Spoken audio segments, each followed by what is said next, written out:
Shalom, Anda akan mendengarkan program Kuasa dalam Firman-Nya yang disampaikan oleh Pastor Dorcas Daud dari Hope ACC dan Dorcas Ministries. Selamat mendengarkan. Tuhan akan berbicara mengenai bagaimana kita harus maju terus di dalam Tuhan. Yang sudah maju, lanjutkan. Yang belum maju atau masih berjaga-jaga mau maju atau bersiap-siap untuk maju, firman Tuhan mengingatkan kita, majulah bersama dengan Tuhan. Nah, semua kita tentu mempunyai masa lalu. Ada masa lalu yang manis, ada masa lalu yang baik, ada masa lalu yang menyedihkan, ada masa lalu yang menggembirakan, ada masa lalu yang buruk, dan masih banyak lagi. Dan seringkali masa lalu ini membayangi kita. Tiap kali masa lalu ini kadang-kadang muncul lagi dalam pikiran kita, dan imajinasi kita mulai terbayang kembali saat peristiwa itu terjadi. Bahkan ketika masa lalu itu adalah kejadian yang menyedihkan, kita sampai bisa meneteskan air mata kembali. Sebaliknya, kalau masa lalu itu menggembirakan, menyenangkan, ketika kita terkenang hal itu, kita bisa tertawa sendiri. Nah, tidak memungkiri, setiap kita berbagai macam masa lalu pernah kita alami. Dari mulai kita kanak-kanak sampai dengan kita sudah menjadi besar. Tetapi bagaimanapun masa lalu Anda, itu adalah kehidupan atau peristiwa yang terjadi masa yang lampau. Itu adalah kejadian yang dialami oleh manusia lama kita. Itu sebabnya dalam Lukas pasal yang ke-9 ayat yang ke-62, saya akan bacakan ayatnya seperti ini. Tetapi Yesus berkata, setiap orang yang siap untuk membajak tetapi menoleh ke belakang tidak layak untuk kerajaan Allah. Nah, jelas sekali ini yang berkata-kata adalah Tuhan Yesus. Bagaimana Tuhan Yesus juga menyadari dan sangat memahami masa lalu kita. Dan banyak di antara kita sayang untuk melepaskan masa lalu itu. Sayang untuk kehilangan kenangan-kenangan masa lalu itu. Apalagi kalau kenangan itu adalah kenangan yang manis, kenangan yang baik. Tapi situasi masa lalu Anda, Yesus sendiri berkata, harus ditinggalkan. Dengan perkataannya, jangan menoleh ke belakang. Artinya kehidupan masa lalu kita sebagai kehidupan manusia lama kita harus benar-benar kita tega, kita mau, kita berani bilang say goodbye. No fishing, tidak boleh dipancing-pancing lagi. Why? Mengapa? Karena Anda dan saya sekarang adalah bukan manusia masa lalu. Kita bukan manusia lama. Kita manusia ciptaan baru yang betul-betul diciptakan baru di dalam Yesus Kristus oleh satu benih ilahi, yaitu namanya Roh Kudus. Sampai kita merelakan diri untuk dibenamkan dalam air baptisan, yang berarti kita memproklamirkan bahwa kita rela untuk mati dari manusia lama dengan segala hal-hal di masa yang lalu, baik itu buruk, manis, indah, elok, mengerikan, menakutkan, ataupun masa lalu yang menjadi kehidupan manusia lama kita. Dan ketika kita keluar dari air baptisan, kita juga sudah memproklamirkan dari iman kita bahwa sekarang kita adalah manusia ciptaan baru. Nah, sadari bahwa sejak saat itu engkau adalah manusia ciptaan baru di dalam Yesus Kristus. Agar kuasa penebusan Yesus yang telah mati, bangkit pada hari ketiga dan hidup lagi, untuk saudara dan saya tidak sia-sia. Karena kuasa dalam penebusan Yesus sangat mahal harganya. Penebusan ini bukan ditandai dengan emas dan perak, bukan ditandai dengan barang-barang fana, tapi ditandai dengan darah yang mahal. Karena dalam darah ini tidak ada setitik noda dosa pun. Clear, kudus, suci, yang menjadikan Anda dan saya, manusia lamanya, keturunan dari orang berdosa, sekarang menjadi orang yang sudah diampuni dosanya, menjadi orang yang sudah dikuduskan. Dikuduskan artinya apa? Kita disucikan untuk kita sekarang dikhususkan bagi kemuliaan kerajaan Allah. Itu sebabnya Yesus berkata, jangan menoleh ke belakang. Semanis, seburuk, semengerikan masa lalu pun itu sudah dikubur rapat-rapat bersama dalam kematian Yesus. Sekarang kita harus menyatakan diri dengan iman dan pikiran benar bahasa siap menjadi manusia baru dengan segala kehidupan yang baru di dalam Yesus Kristus. Artinya kita menjalani kehidupan manusia baru ini bersama dengan Yesus.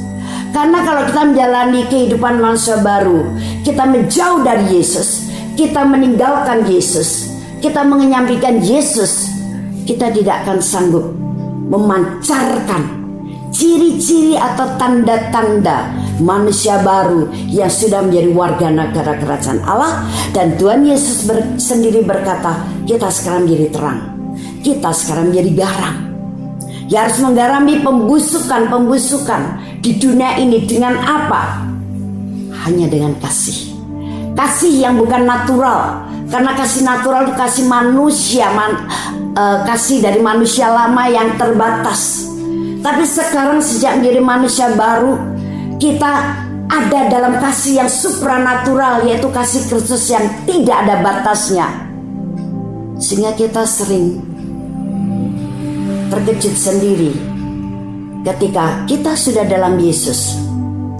Kita menyadari baru saja kita melakukan kasih yang di luar kemampuan kita, di luar kebiasaan kita dulu ketika belum di dalam Yesus. Karena apa? Disitulah kasih Kristus yang supranatural bekerja di dalam kita. Itu sebabnya sekarang kita harus rela untuk tidak menyimpan hal-hal yang lalu. Sekarang mata kita mulai terarah ke depan, hati kita mulai mau berpaut kepada pimpinan Roh Kudus, dan pikiran kita mulai mau menangkap pikiran Kristus, dan hati kita rendah hati dan lembut hati untuk mulai berjalan bersama dengan Tuhan, memasuki jalan yang sudah disediakannya bagi kita, melakukan kehendaknya yang sempurna. Manusia ciptaan baru yang disadari betul-betul oleh kita akan dibuat mampu oleh Roh Kudus menjalani kehidupan dalam kebenaran di dalam Yesus Kristus. Manusia lama memang lemah karena masih di bawah kutuk, karena masih banyak ikatan dosa, masih banyak tuntutan dosa yang terus menggoda kita. Masih banyak juga dosa-dosa yang dilakukan. Tapi manusia ciptaan baru jelas dalam kitab Roma bahwa sekarang kita sudah mati dari manusia lama, kita sudah bangkit hidup jadi manusia baru.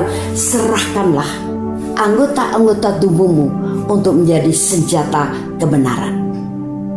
Nah, kesadaran akan membuat sebuah iman dalam diri kita yang kuat dan mantap, bahwa sekarang aku sejak ada dalam Yesus Kristus Tuhan, aku sekarang mampu melakukan apa yang dikehendaki oleh Allah, karena Roh Kudusnya menolong aku dan menyanggupkan aku untuk melakukannya. Berbeda dengan manusia lama, kita selalu berpikir atau orang selalu berkata tentang kita, atau hati kita sendiri berbisik, aku manusia lemah. Aduh, aku gak bisa deh, jangan suruh aku. Aku gak berdaya. Aduh, aku ini bodoh. Aduh, aku ini dari dulu memang pepalunya luar biasa. Jadi sorry, Jangan pilih aku untuk berdoa di depan orang banyak. Dan selalu setiap hari kita lebih mengakui, menyadari akan kelemahan-kelemahan kita. Padahal penebusan Yesus juga menjadikan kau dirubah jadi manusia yang lemah. Sekarang engkau adalah manusia yang kuat karena Tuhan. Sebab pujian jelas sekali mengatakan, let the weak say I am strong. Mari yang lemah katakan ku kuat. Dan ini adalah kebenaran firman Tuhan. Tapi kalau tiap kali kita berpikir, kita lebih menyadari akan kelemahan manusia lama, ya itulah yang terus terjadi pada kita. Sampai usia kekristenan Anda setahun, 2 tahun, 3 tahun, 4 tahun, 10 tahun, bahkan mungkin sampai 20 tahun. Ketika kesadaranmu tetap sebagai manusia lama yang lemah, maka engkau tidak akan pernah bisa maju. Walaupun Tuhan terus punya keinginan hati, mari bergerak, berlari bersamaku. Aku bawa engkau masuk ke tahap-tahap yang makin lama makin tinggi. Aku bawa engkau masuk kepada iman yang makin tangguh. Aku bawa engkau masuk kepada rencanaku yang besar dan luar biasa. Tapi kita rasanya terus tak mampu. Karena apa? Kesadaran kita tetap menjadi manusia lama. Nah, ini yang sering belum terjadi kepada orang Kristen. Mengganti cara berpikir manusia lama menjadi cara berpikir manusia baru. Kita masih dalam suasana Paskah. Ini mengingatkan kita bahwa kita bukan lagi manusia lama yang lemah, yang tak berdaya, yang penuh dengan dosa, cacat, dan celah. Tapi kebaktian Yesus menjadi bukti bahwa kita sekarang adalah manusia yang sudah diciptakan baru, diberi kekuatan oleh Tuhan terus menerus, diberi kesanggupan oleh Tuhan melalui Roh Kudus-Nya untuk melakukan rencana-rencananya yang besar. Kita sudah dilayakkan. Ingat, sekali lagi, kita sudah ciptakan baru di dalam Yesus Kristus. Nah, untuk itulah ketika Yesus mengingatkan kita untuk tidak mengingat hal-hal yang sudah ada di belakang kita, supaya kita bisa mengarahkan pandangan kepada visi atau tujuan yang sudah Tuhan taruh di dalam hidup kita. Banyak orang Kristen tidak bisa menangkap visi Tuhan dalam dirinya. Bahkan banyak datang kepada saya, Bu, sebetulnya Tuhan itu punya tujuan saya tuh untuk apa sih? Atau karunia saya apa sih? Atau rencana Tuhan buat saya apa sih? Mengapa? Karena dia terus berfokus kepada manusia lamanya, di mana manusia lama itu mengalami jarak yang begitu jauh dengan Tuhan Allah Sang Pencipta. Dan manusia lama itu bisa saja berpikir, oh, saya tidak layak di hadapan Tuhan Allah Sang Pencipta. Tapi juga bukan berarti kalau kita tidak berpikir seperti itu, kemudian kita berbuat kurang ajar kepada Tuhan. Dan juga selalu berpikir bahwa Tuhan jauh di sana di mana? We don't know. Padahal firman Tuhan jelas mengatakan dalam kekristenan bahwa Tuhan Allah Bapa, Tuhan itu Yesus, Allah Bapa surgawi, dan Roh Kudus ada di dalam kita, menyertai kita sejak lahir baru. Mereka begitu setia beserta kita, bukannya mendampingi kita di sebelah kanan atau kiri kita, tapi di dalam kita. Sampai 1 Korintus pasal 3 ayat 16 sampai 17 mengatakan bahwa tubuh kita bait Allah yang kudus, artinya tempat tinggal mereka. Luar biasa, bukan? Tapi cara berpikir manusia lama selalu terbalik. Nah, cara berpikir manusia baru sekarang mengucap syukurlah, banggalah dan proklamirkan tiap kali kepada jiwamu bahwa aku sekarang menjadi bait Allah yang kudus. Aku sekarang sudah dimampukan oleh Tuhan karena aku ciptaan baru dalam Dia. Pikiranku tidak lagi pikiran kotor. Pikiranku bukan lagi pikiran jahat. Pikiranku bukan lagi pikiran yang negatif. Tapi sekarang ada pikiran Kristus karena firman sudah mengisi pikiran saya. Sekarang Allah Bapa, Tuhan Yesus dan Roh Kudus sudah ada di dalam saya. Kurang apa lagi? Sehingga kita sekarang bisa menangkap kehendak Allah untuk hidup kita. Paling tidak kehendak Allah itu tertuang dalam firman-Nya. Tapi kalau kita masih berpikir manusia lama, kita tidak akan pernah bisa menangkap firman-Nya juga. Membaca firman walaupun berjam-jam isinya cuma mengeluh. Karena apa? Aduh, ini apa sih maksud firman ini sih? Aduh, bikin capek. Ya sudahlah, hanya kewajiban saja saya sebagai orang Kristen harus baca firman. Padahal kalimat demi kalimat Tuhan berbicara banyak kepada kita melalui apa? Pewahyuan Roh Kudus. Dan pewahyuan ini bisa ditangkap kalau engkau sekarang sudah berpikir sebagai manusia baru, menyadari bahwa manusia baru. Roh Kudus menyanggupkan saya untuk bisa mengerti, menangkap, memahami isi firman Allah, sehingga saya tidak jenuh baca firman. Saya tidak bosan baca firman. Firman yang saya baca sangat menyenangkan. Firman yang saya baca menjadi rema, keyakinan yang khusus buat saya. Berbicara secara pribadi kepada saya, menjawab persoalan saya. Menjawab persoalan saudara saya, teman saya. Tadi teman saya baru bercerita tentang masalah yang dihadapi. Ini jawaban buat dia. Dan rasanya kita seperti dibakar oleh semangat yang luar biasa. Rasanya kita mengalami sesuatu yang hangat mengalir dalam tubuh dan jiwa kita. Apa itu? Urapan kuasa Roh Kudusnya. Itu sebabnya untuk bisa kita sekarang hidup sebagai manusia ciptaan baru,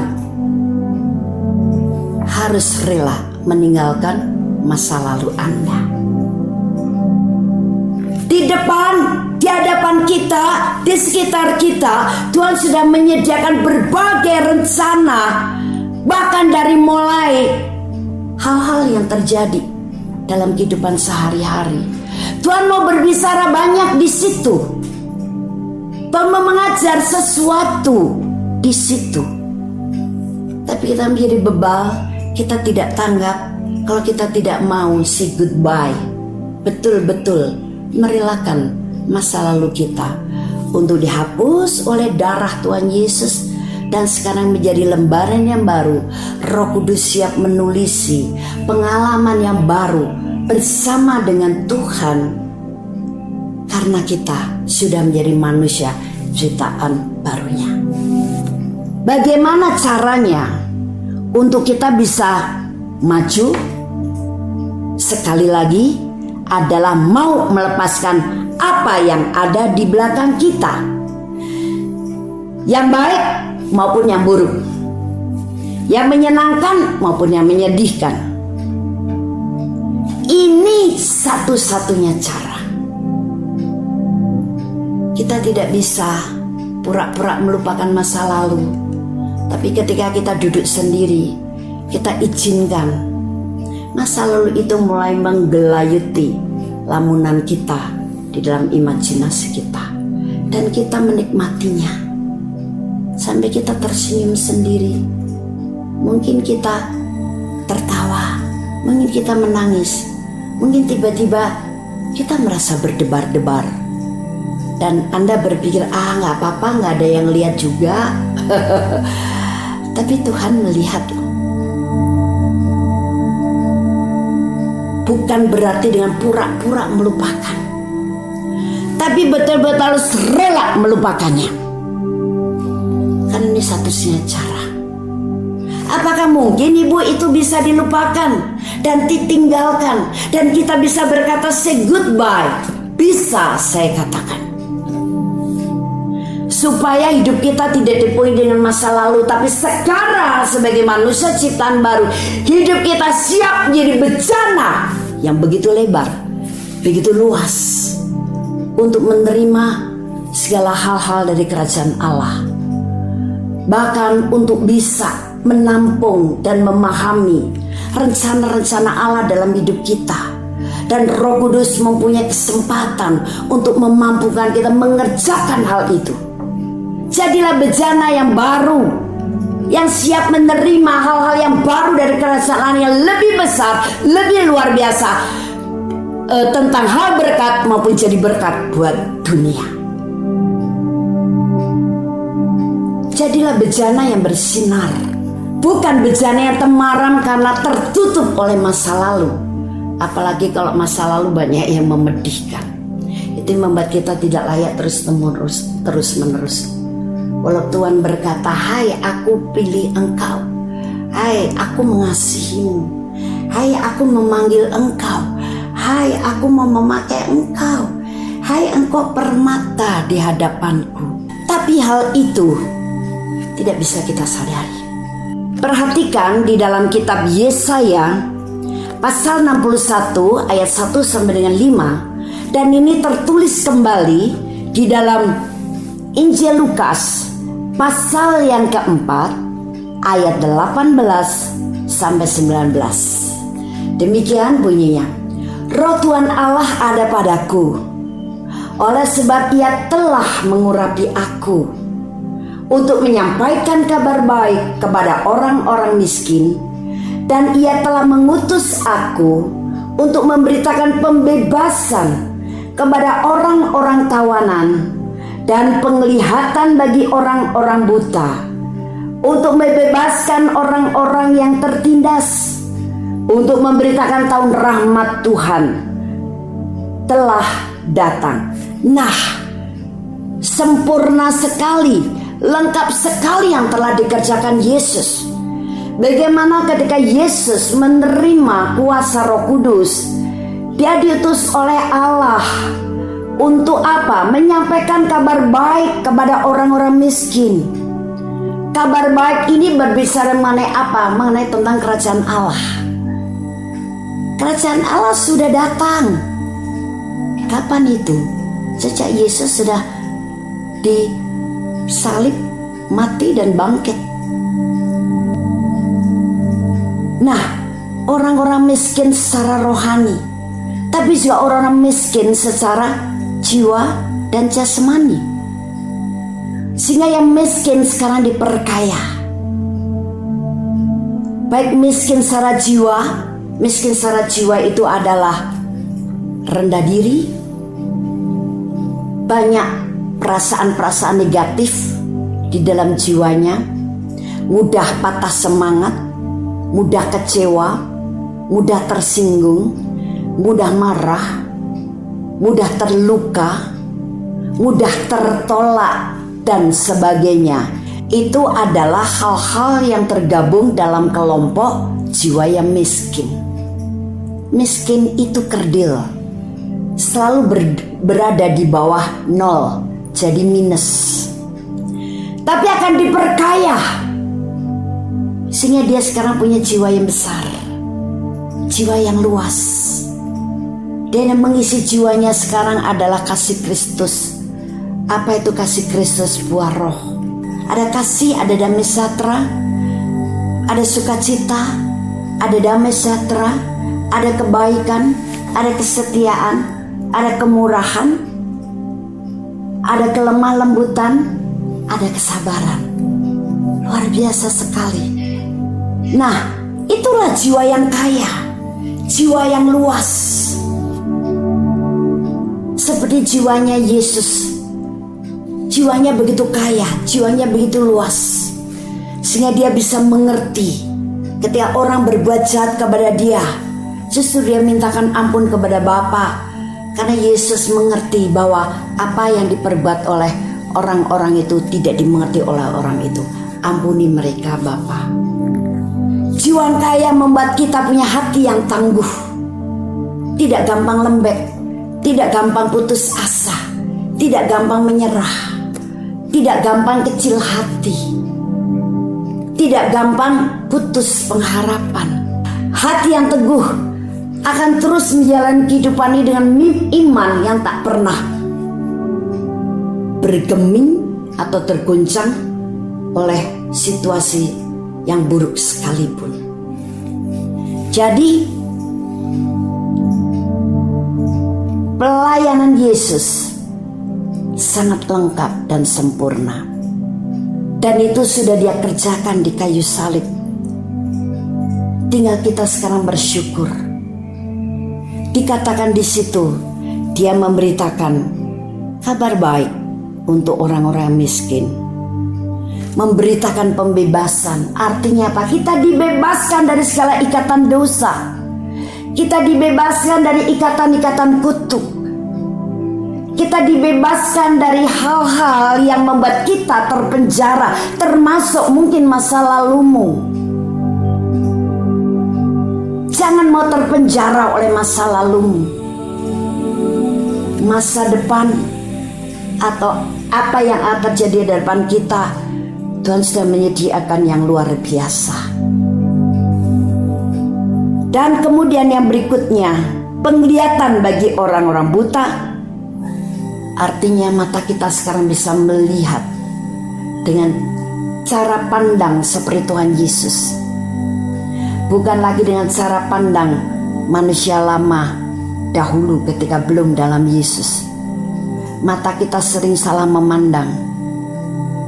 Kalau kita melihat seseorang berbicara dengan keras dan matanya melotot-melotot di depan kita, padahal mungkin kita baru melihat sekali itu, kita sudah punya persepsi, wow, orang itu galak. Itu namanya salah pandang. Belum tentu kebiasaan dia seperti itu. Mungkin saat itu ada situasi yang mengharuskan orang ini berbicara dengan ekspresi seperti itu. Atau kadang-kadang kita dengan mudah menghakimi orang. Kalau kita dikecewakan oleh seseorang, kita mulai menghakimi dia. Kita punya persepsi tentang orang itu, udah deh, saya gak akan lagi lah temenan sama dia, karena dia sering mengecewakan.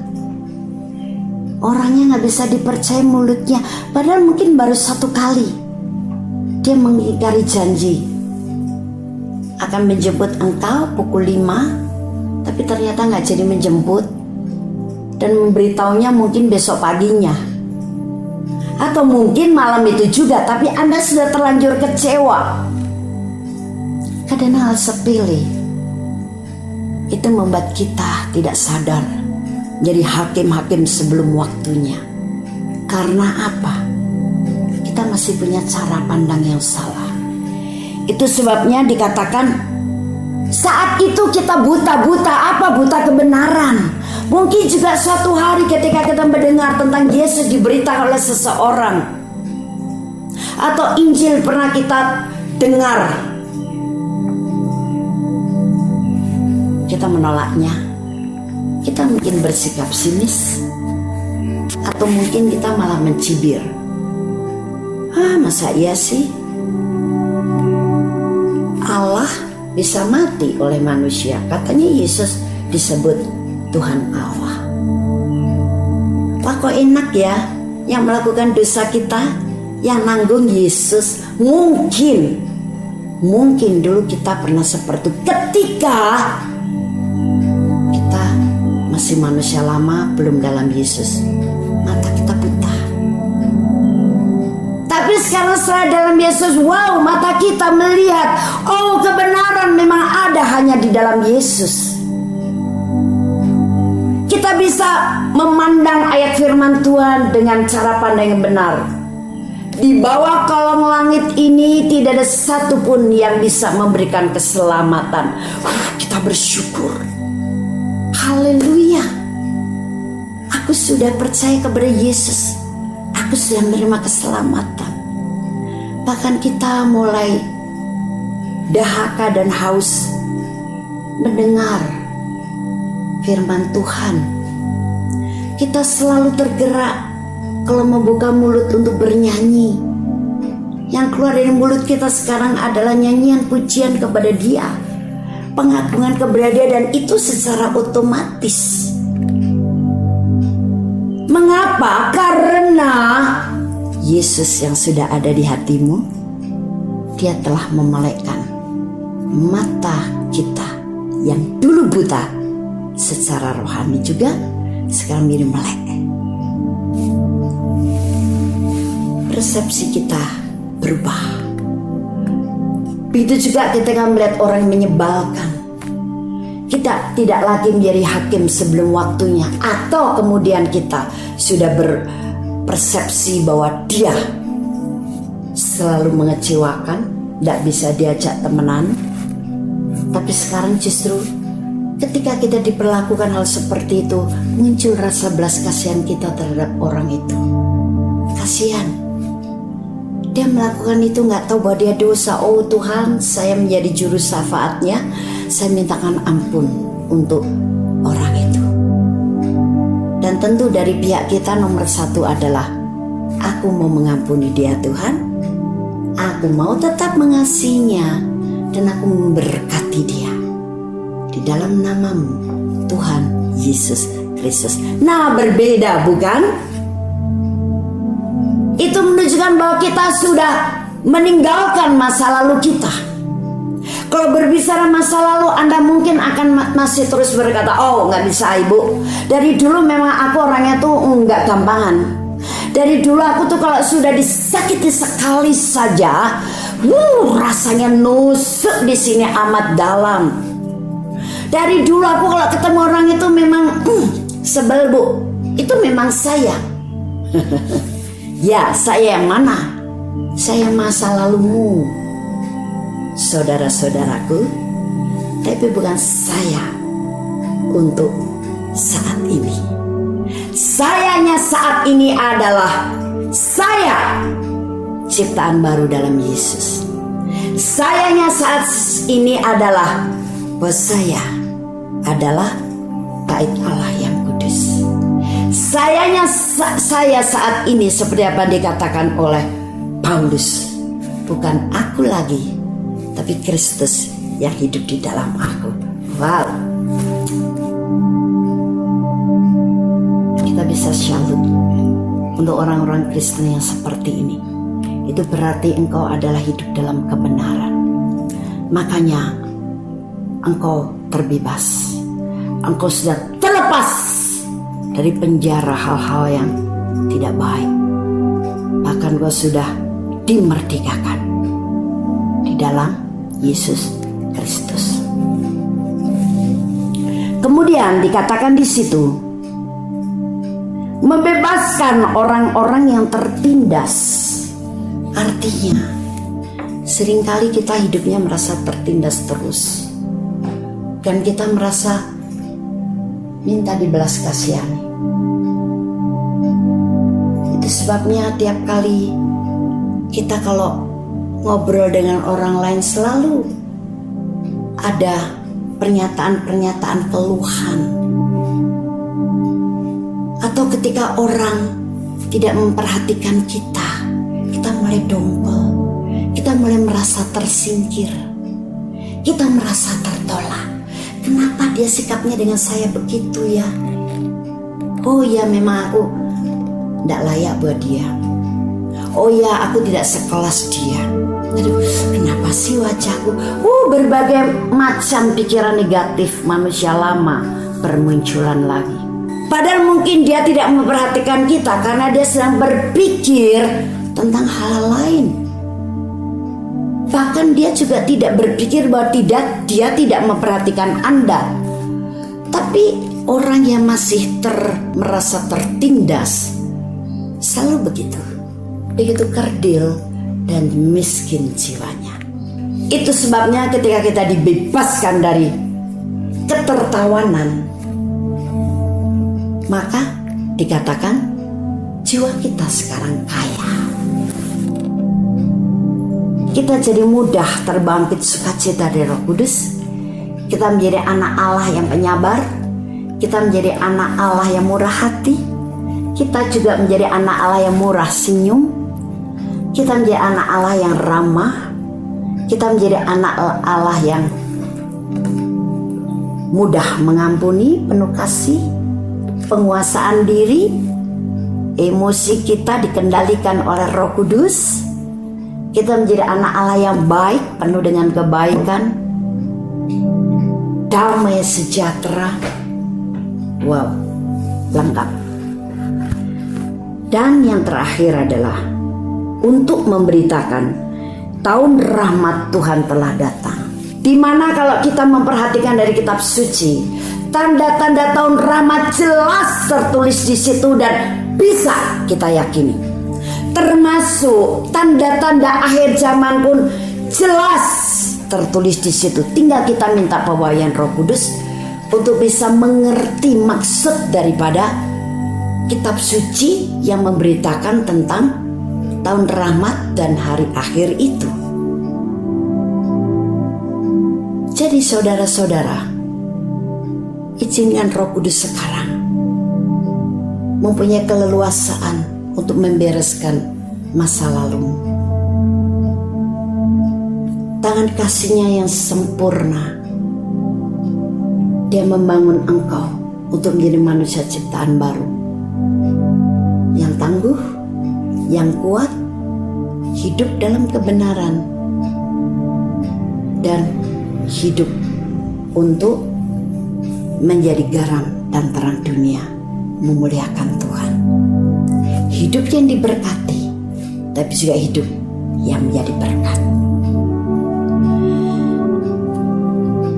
Kalau sekarang dikerjakan Yesus itu sudah lengkap, masuklah di dalamnya. Masuklah dalam pekerjaan Yesus yang sudah terjadi. Dengan apa? Dengan iman. Dan mengucap syukurlah dan hiduplah di dalamnya. Izinkan apa yang dikerjakan Yesus untuk semua pemulihan dan ciptaan barumu terrealisasi dengan leluasa dalam kehidupan. Lupakan masa lalumu, hiduplah sebagai Kristus. Kristus itu artinya sebagai orang yang diurapi. Sehingga ketika kita masuk di dalamnya, kita bisa berkata, aku bebas. Yes Lord, I'm free. Ya Tuhan, aku sudah bebas. Sehingga dalam Ibrani 4 ayat yang ke-16, sebab itu marilah kita dengan penuh keberanian menghampiri tahta kasih karunia, supaya kita menerima rahmat dan menemukan kasih karunia untuk mendapat pertolongan kita pada waktunya. Wow, mari kita dengan penuh keberanian, jangan dengan ketakutan dan dengan ketidaklayakan. No, tapi penuh keberanian menghampiri tahta kasih karunia Allah. Kita dengan penuh keberanian artinya bukan berani dengan kurang ajar, tapi dengan iman dan semangat yang kudus, iman dan semangat yang luar biasa, karena kita sudah bebas dari penjara masa lalu kita. Sekarang siap. Yes Lord, I'm ready. Ya Tuhan, aku siap. Aku akan mengerjakan apa yang Kau perintahkan. Aku siap mentaati firman-Mu. Aku siap sekarang untuk hal yang baru dari Engkau, untuk rencana-rencana-Mu yang indah.